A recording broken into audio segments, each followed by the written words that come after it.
pemirsa, selamat datang di Investa News. Kembali lagi bersama saya Gadian Sretnanggalas yang akan menemani Anda selama beberapa menit ke depan untuk membahas seputar dunia investasi edisi Kamis 15 Juni 2023.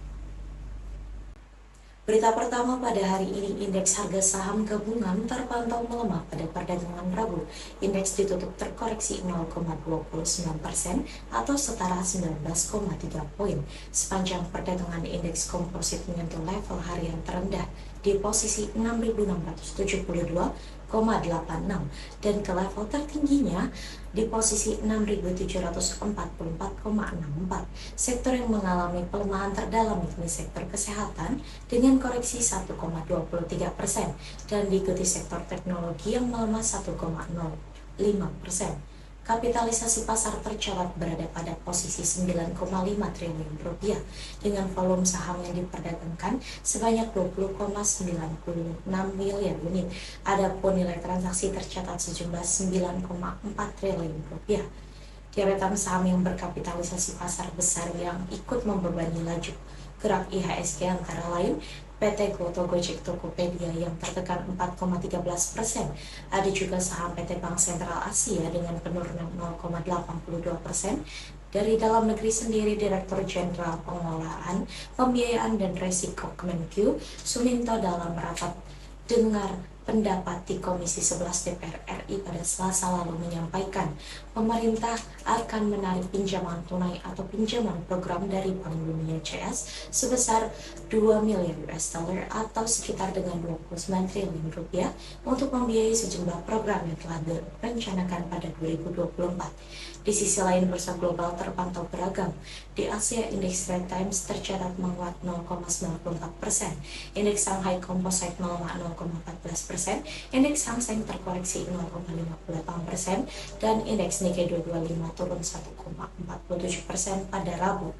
Di Amerika Serikat sendiri, indeks Nasdaq Composite tutup menguat 0,83%, indeks S&P 500 naik 0,69% dan Dow Jones terapresiasi 0,43% pada perdagangan Selasa. Bursa global menguat setelah data menunjukkan harga konsumen atau inflasi negeri pangan naik moderat pada Mei. Hal ini semakin meningkatkan optimistis pasar bahwa The Fed tidak akan menaikkan suku bunga dalam rapat kebijakan yang berakhir pada Rabu waktu setempat. Data Departemen Tenaga Kerja Amerika Serikat menunjukkan indeks harga konsumen Amerika Serikat naik 0,1% pada bulan lalu, menyusul lonjakan 0,4% pada April.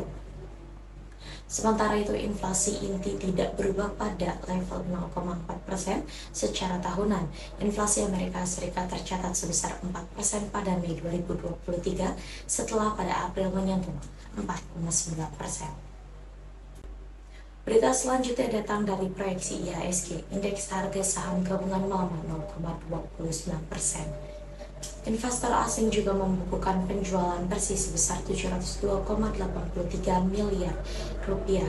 Kepala Riset Fitrako Sekuritas Valdi Kurniawan mengatakan secara teknikal IHSG sempat menguji resisten dan rentang 6.730 hingga 6.750 sebelum ditutup di kisaran 6.700 kemarin. Menurutnya masih terdapat potensi koreksi lanjutan ke kisaran 6.680 pada hari ini.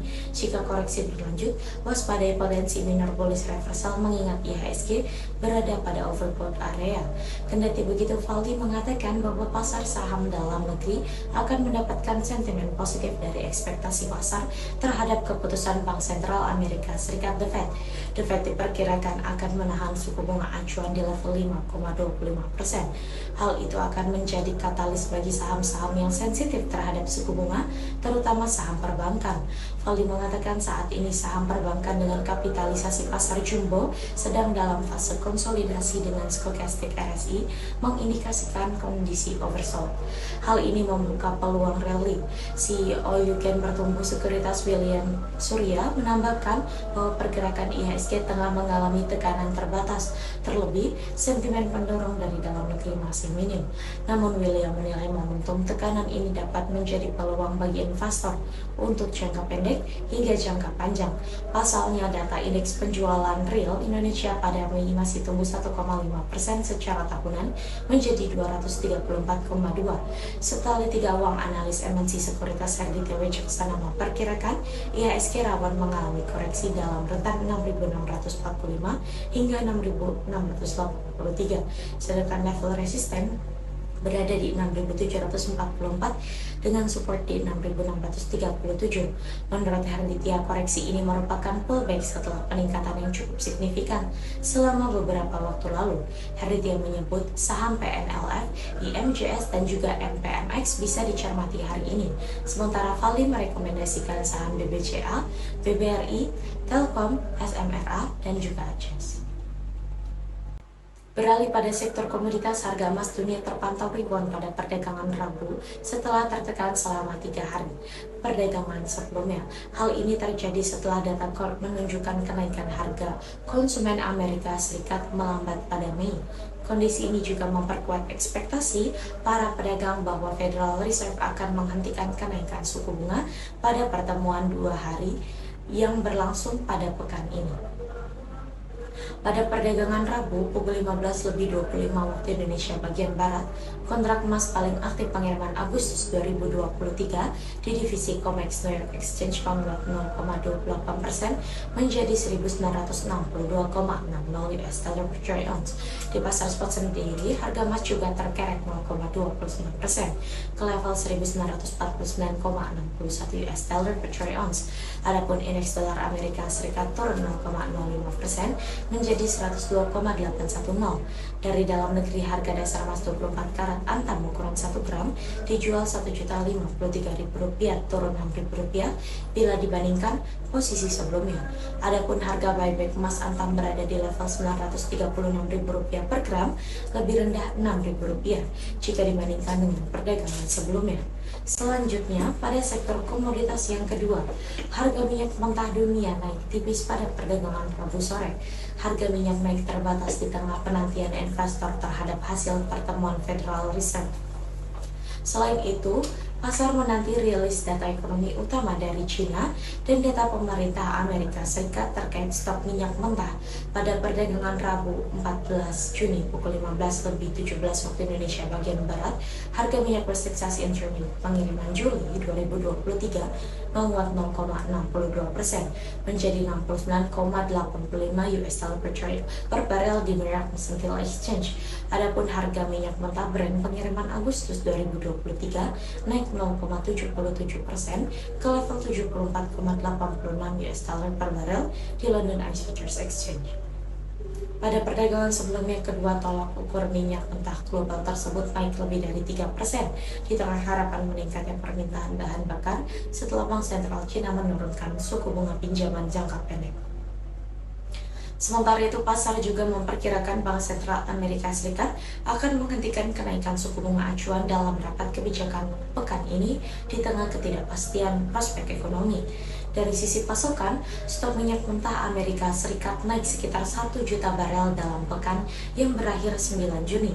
Sementara itu, OPEC telah memberi Rusia basis produksi minyak yang sedikit lebih tinggi, yang berarti Rusia dapat memproduksi lebih banyak di bawah kuota terbaru daripada yang disepakati sebelumnya.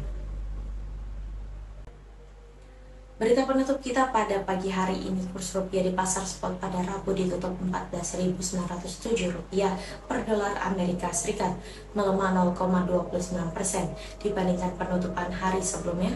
Kepala Ekonom Bank Permata Joshua Pardede mengatakan nilai tukar rupiah di tengah pelemahan indeks dolar pada sesi perdagangan Asia, selain rupiah, won Korea, dan baht Thailand, serta ringgit Malaysia juga melemah pada hari ini setelah rilis data inflasi Amerika Serikat.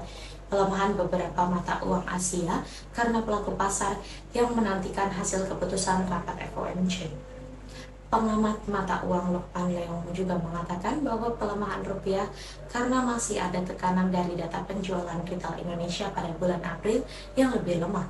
Bank Indonesia diharapkan menurunkan suku bunga. Lukman berkata bahwa hari ini rupiah akan bergantung kepada hasil FOMC dari dalam negeri. Kedua analis mengatakan pelaku pasar akan mencermati rilis data neraca perdagangan Mei yang diperkirakan surplus. Lukman memproyeksikan rupiah hari ini berada di 14.850 hingga 14.950 rupiah per dolar Amerika Serikat.